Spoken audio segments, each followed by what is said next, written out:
Talent acquisition is going through an unprecedented transformation, and many of you are likely in the middle of planning your strategies as we move through 2024 towards 2025.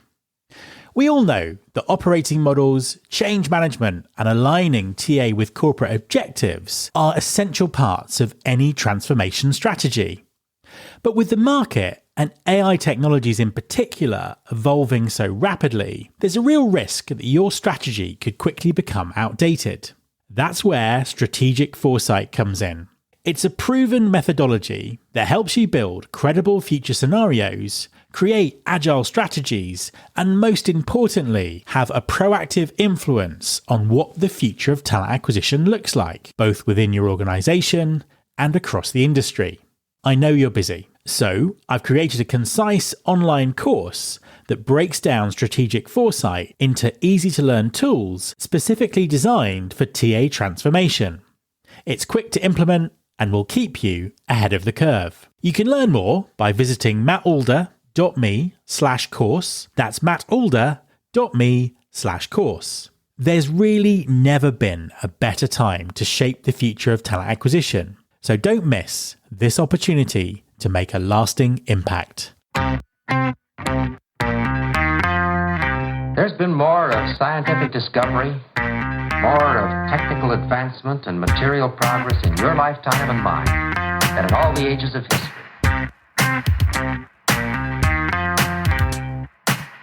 Hi there, welcome to episode 646 of Recruiting Future with me, Matt Alder. Skills-based organisations and skills-based hiring have been some of the hottest topics of the year. And while it's hard to find anyone who disagrees that this way of thinking about talent strategies has huge benefits, there's still much debate about some of the practicalities around strategy and implementation. In my fourth and final set of interviews recorded at this year's HR Technology Conference, I spoke to two genuine HR thought leaders. Heather Jarakian, VP of Product Management, Employee Workflows at ServiceNow, and Mike Bollinger, Global VP of Strategic Initiatives at Cornerstone On Demand. Both shared their thoughts and insights on the power of skills, the journey towards skills-based organisations, and a sense of what the future might look like. So hi Heather, welcome to the podcast. Thank you so much for having me. It's an absolute pleasure to have you on the show. Please, could you introduce yourself and tell everyone what you do? Absolutely. So my name is Heather Jarakian, and I'm the VP of Product Management for Employee Workflows at ServiceNow. I actually joined the company 2 years ago as part of the Hitch acquisition, where I was the CEO, bringing skills intelligence technology to the company. We've actually since re-platformed our technology, so literally rebuilt it into the ServiceNow platform. And then we've actually launched a new talent development solution with that AI intelligence. And today I am leading a data science team focused on bringing new intelligence across our employee workflow product portfolio. Fantastic. And let's get into all of that in the conversation. Before we do, though, you very kindly handed me a copy of your new book. So tell everyone about the book and what it's about. Yeah, so it's actually my love letter to all the founders and leaders out there who have been brave enough to birth a new product or put something out in the market. And it's called Sail to Scale. Steer your startup clear of mistakes from launch to exit. So we're really focused on how do you help people succeed through the launch, pivot, scale, and exit. Myself and co-authors have seen the same mistakes over and over again. So we really kind of created a guide for people of what to look out for and ways to move through it. And we tell it through actually founder stories where people had successes, and ones that were not successful. Those are anonymous stories that we share. And I mean, it's very timely because the world is full of AI startups at the moment. Yes. So, which I suppose kind of brings me on to the first question, really, which is, how are you seeing AI impact the workforce? I mean, both at the moment and what's the direction of travel with it? Yeah, this is something I've been very, very passionate about. Having built a company focused on skills intelligence and seeing that what has been happening with generative AI, right? This is a once in a generation shift that we're seeing, and the change is happening at such a rapid pace. So I was really thinking to myself, like what is going to happen as we think about AI taking on more work. And so we at ServiceNow actually did some research focused on the impacts of AI. We partnered with Pearson and we looked across 8 different markets. We took a 5-year outlook across 10 industries. We looked at, critical jobs and emerging trends. We analyzed over 80,000 tasks and 5,600 jobs. And the reason we did that is it's no longer like, what is your job? What are you doing? It's more, what is the day-to-day task that you're doing? And how does that get impacted? What gets augmented versus what gets automated? And being able to understand that, right? People's roles are going to start to change. An example we have in our ecosystem is a help desk service agent. We predict in the next few years it's going to save 10 and a half hours per week. Wow. So they have 39 discrete tasks they do on a week-over-week basis. But over time, right, each of those tasks compress, and you think about 10 and a half hours.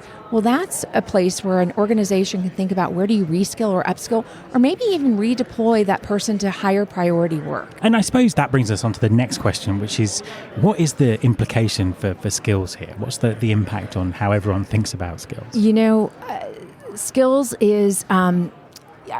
I think of it this way. You need visibility to who do you have in your organization. And it's no longer what's your job, right? That doesn't tell you anything about a person. What you need to understand is what are the skills. And so this really goes to the employees and not just the role they're currently in and the core skills that's required to do that role, but what's the whole rich history they brought with them to the organization, right? That's important information. Even what hobby do they have? You may discover that someone's got a really important skill you had no idea that they had. So it's this idea of understanding people's skills. And then how is it dynamically updating, right? How is that changing over time? Is there, doing different types of learning, whether it's a traditional course or micro learning? Maybe they have a mentor that they're working with to hone a skill, or maybe even doing a project across the organization to acquire a new skill. It's this understanding of how things are dynamically changing over time, and then you can think about that at scale in an organization. And so from that organizational perspective, what kind of strategies, what new ways of thinking do employers need to kind of bring into the picture to kind of deal with everything that's going on, AI, skills, all the forces driving change? It's interesting. It's hard, right? It's really hard for organizations to understand who they have. I like to say that, our goal is to get people to a 4-dimensional workforce. Most are in the first dimension, or at least all are actually in the first dimension, which is, the names of the people in the company and their titles. Okay, that's the first dimension. The second dimension is when you're starting to look at what are the roles that people have and what are the skills required to do that role. So you're probably taking information from your HCM that's in different job families, and you're starting to understand what are the skills related. And actually, when you think about a job family, a company can have a software engineer, but that doesn't really tell you the whole picture about the work that person's doing. There's many different flavors of software engineers. You can have a quality engineer, a data engineer, a front-end engineer. So maybe they have some of the same skills that goes across, those different flavors, but then there's some unique skills. And then really when you start to unlock, right, the power of skills and moving to a skills-based organization, you're starting to understand, like I said, that whole person. And I want to add one thing that I think is important that I always love to say is that it all is dependent on the employee sharing the information about themselves and what they're doing in the flow of work. And so they need to know what's in it for them.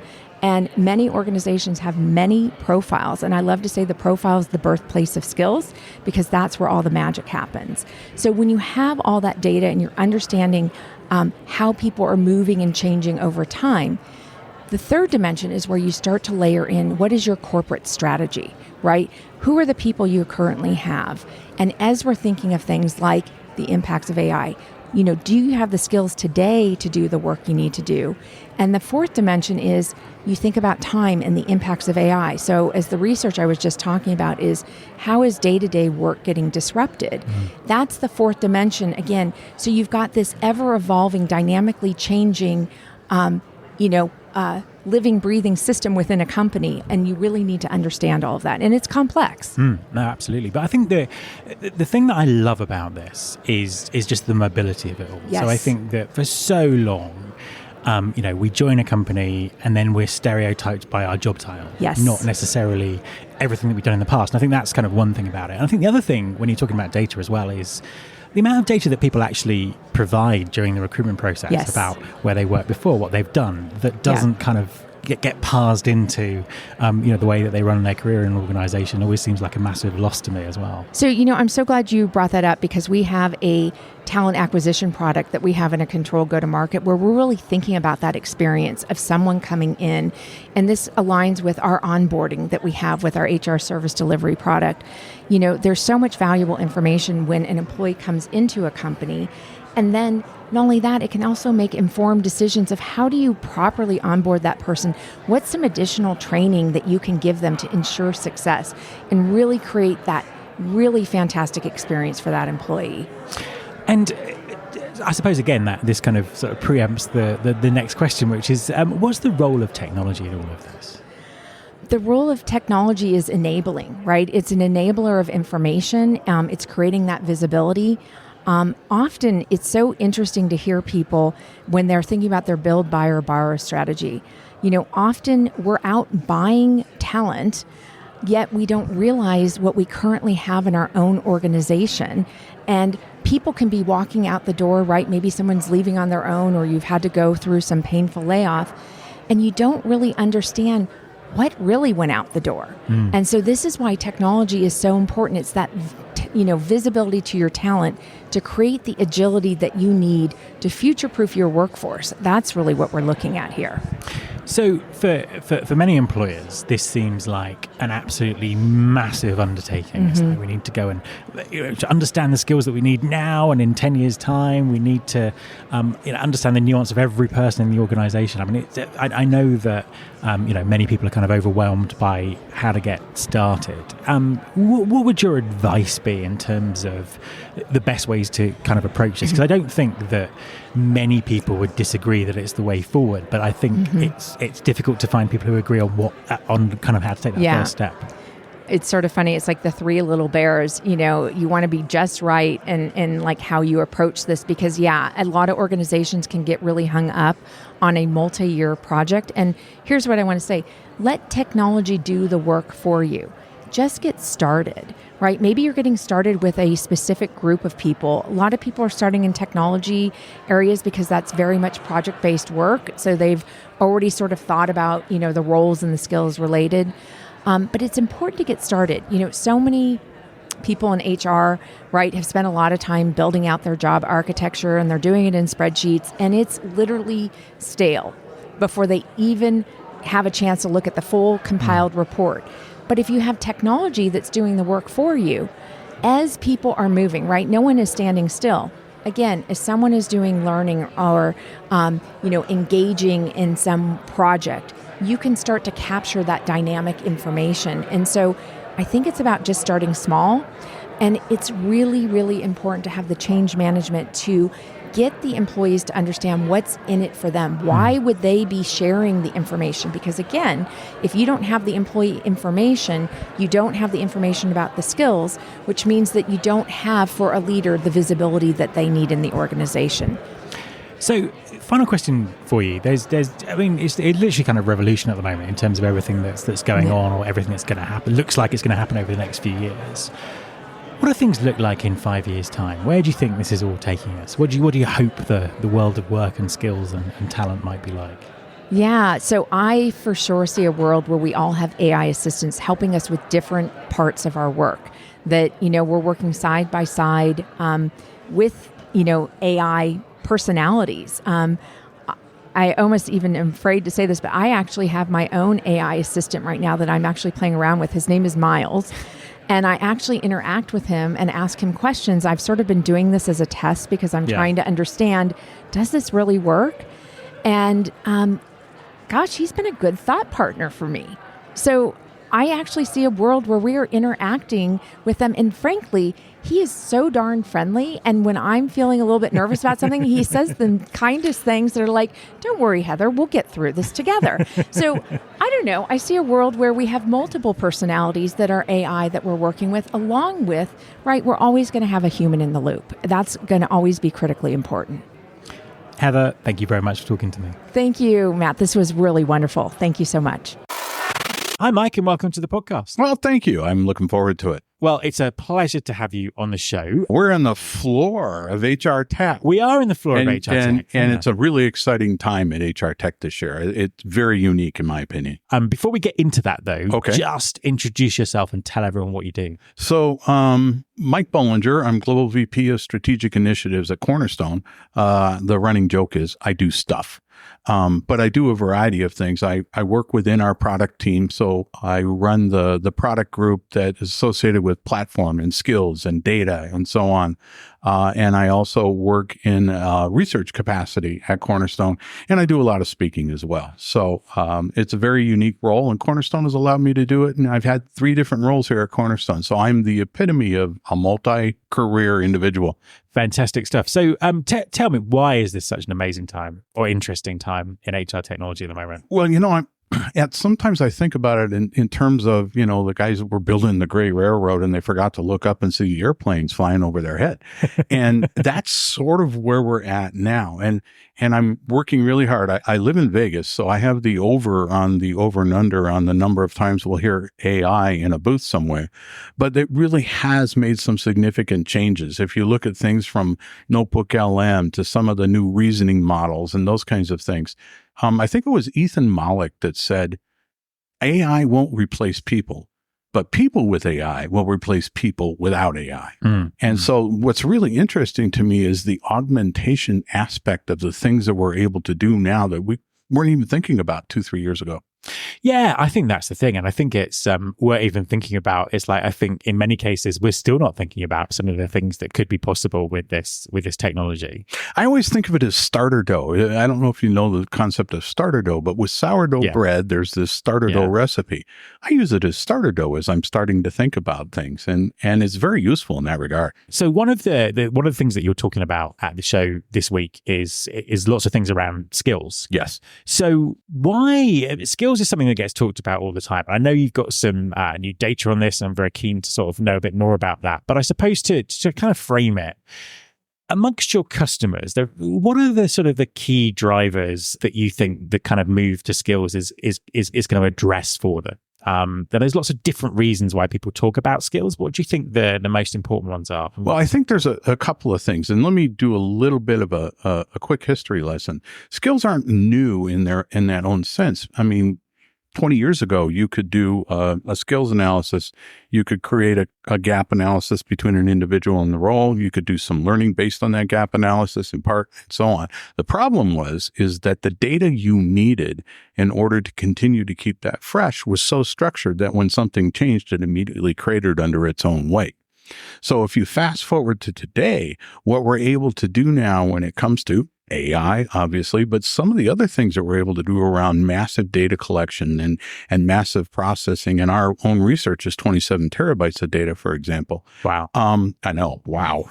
But if you think about what skills was intended to be, there's a democratization effect. There's a task-based effect. There's an ability to think about work in a way that's very outcome-driven and very much less role-based. And I think that's where people are starting. No, absolutely. And tell us about the report that you've just released. Well, it's a 5-year longitudinal study. We have a company called Skyhive, which we've acquired, and they do this massive data ingestion every month. There's another 25 terabytes that gets ingested, but it's 5 years of longitudinal study that included things like job postings, resumes, government information, and other data streams. And what it was able to do was it was able to distinguish where skills are growing, where skills are shrinking, the difference between what you might call human skills. We often call them soft skills. We like to think of them as human skills, and all the various trends on that from 2019 to 2024. What's unique is it expands over that COVID period. So it gives us a really unique view into what's growing and what's shrinking. I'm sure it's very comprehensive, but give us some of the highlights. You want the nuggets. I do. Give us the things that really stood out for you. Gen AI skills increased by 411%. Now, if you think about 411, right, the information of 411, that was pretty unique. But AR and VR skills, again, these are posting-driven kinds of things, 155%. Data and analytics, roughly 70 and 80% each. But what was really interesting was that the human skills were 2 to 3 times more realized or more impactful on this report than the actual data skills. And that leads you to the next step, which is, all right, because we're thinking about data skills and we also found 2/3 of critical skills would atrophy in the next couple of years because they're data driven. But if you think about that human skills, we also did some generational analysis. And what we found was that the Gen Y, Gen Z, and I say this with full love in my heart as a grandfather, were very, very focused on those data skills, those digital skills, because of what they're being told, to the detriment of having those human skills. And although the job postings had more human skills, the individuals in those generations were not as adept at that in terms of resume representation as their counterparts in the older generations. That is interesting. And what's the implication for employers? Because there's a huge amount to talk about. We're a skills-based organization, or we're moving towards being a skills-based organization. What does that mean? And how should employers be thinking about skills at the moment? Well, so, and from a recruiting perspective as well, of course, but if you think about skills as a mechanism, that's a broad term. If you think about the specific data skills, in other words, the democratization effect that we talk about, that's a better term for some of the things that we need. But if you think about the human skills as a component of that, a skills-based organization needs to be able to develop bridgeable skills and adjacent skills that can be used in other areas across many mechanisms. A good example is green skills appear globally more than 80%, with Spain leading the way. Another example is we know that 12% of the world is working on gig workers, right? So how do you bring that into the fold? So you have to look for skills that can align to your business and bridge between various things that you're trying to accomplish. I got one last thing for you. We call it have, want, need. What do I have? Because the readiness gap is based on visibility, it's based on perception, and it's based on inventory. So it's a have, want, need. So from the have, what do I have is the first thing you need to be able to look at. What do I need, which is what we just talked about. And then what do the employees want to interest them? So you use those bridgeable skills to create an environment where employees can develop themselves in a way that matters to the organization and to the individual. I mean, that makes perfect sense. And I think for many organizations, this seems like such a huge topic. To be able to do all those things across the organization seems like an almost impossible task, which I know is probably holding some organizations back because they just don't know where to start. We hear it all the time. Where can people start? How do you get started on this journey? How do you frame it in a way where it seems like achievable and manageable? Well, the first thing we say is don't make it a science project. Right? A lot of times people are, should I use this taxonomy or should I use this technology? Start somewhere that actually has an impact to the business. Put it into I don't want to say a box, but put it into a manageable chunk, particularly for your early adopters. Never forget that change management, although you can't manage change, only facilitate it, is a part of the equation. So look for those early adopters and look for it in a way that has a unique impact to the business. Start there, get your legs under you, your sea legs under you, if you will, and then start rolling beyond that. And a good place to start is in recruiting, skills-based hiring. What's the role of technology in all of this? Well, so again, if you think back to my original opening, which is, it's been around a while, but technology has now created it. Technology can do things like impact What are the proposed? What's the have and have on need? It can help you with understanding what you have. You can also use our report here, gives you some examples on return on investment, for instance, on what do I need?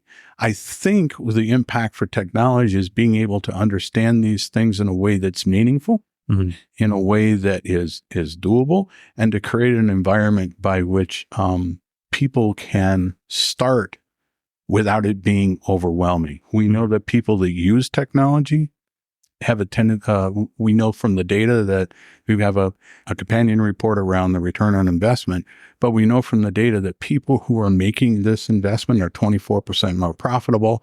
They have a quicker time to hire, a quicker time to productivity. Focus on those things, baseline some measures, and technology can help you with that. I'm really fond of saying, look, it's people, process, and technology. Technology is just as happy to automate a crappy process as a good. Who's doing this well out of all the clients that you work with? Are there any organizations or types of organizations that kind of really stand out as making some great progress on this journey? Well, there's kind of they straddle. So in some cases, you have organizations who are purpose-driven by regulatory requirements. So those are very unique skills, right? Whether they be in pharma or transportation or financial. In other organizations, we see a real effort to upskill a particular audience for a variety of reasons. They think about it from a critical role perspective. What are the critical skills? And everybody thinks that they're a critical job. But what are the critical skills that'll move the needle on the business? And we have a couple of customers that are very forward-thinking in that way. Logistics is one example of that, as well as some of the things around. Believe it or not, we have some really interesting customers in the retail space because task-based hiring is very retail-oriented. Yeah. No, that makes sense. I suppose it's like, what are the dominant things that people recruit for? But also, is this kind of thing in the company's DNA in terms of wanting to do that? Yeah. So no, that's really interesting. And as a final question for you, we started off the conversation by saying what a unique time it is, a really exciting time to kind of be involved in this industry. What do you think the future looks like? What are we going to be talking about when it comes to talent and skills and work in, I don't know, 5 years' time, something like that? Well, if you think about AI, well, for instance, we know that AR and XR are a big part of what's coming next. So technology is going to give us the ability to practice in a safe space. That's good as a human, right? The second thing is, I believe that if you go back to my starter note analogy, I believe you're going to see more and more use of AI agents where you'll say, I have this question, and then let them bring stuff back to you. It's like the old days in search where you used to just go search and a bunch of links came back. Now you're asking questions and some results come back. I think the ability to do that is going to be the level up for the work that we can do at any level, whether it be an airplane mechanic trying to look at an engine, a welder trying to look at having something to look at in terms of was this a good weld, to what we do in the knowledge space. I think the opportunity is endless in that regard. Mike, thank you very much for talking to me. Absolute pleasure, man. My thanks to Heather and Mike. You can follow this podcast on Apple Podcasts, on Spotify, or wherever you get your podcasts. You can search all the past episodes at recruitingfuture.com. On that site, you can also subscribe to our weekly newsletter, Recruiting Future Feast, and get the inside track on everything that's coming up on the show. Thanks very much for listening. I'll be back next time, and I hope you'll join me.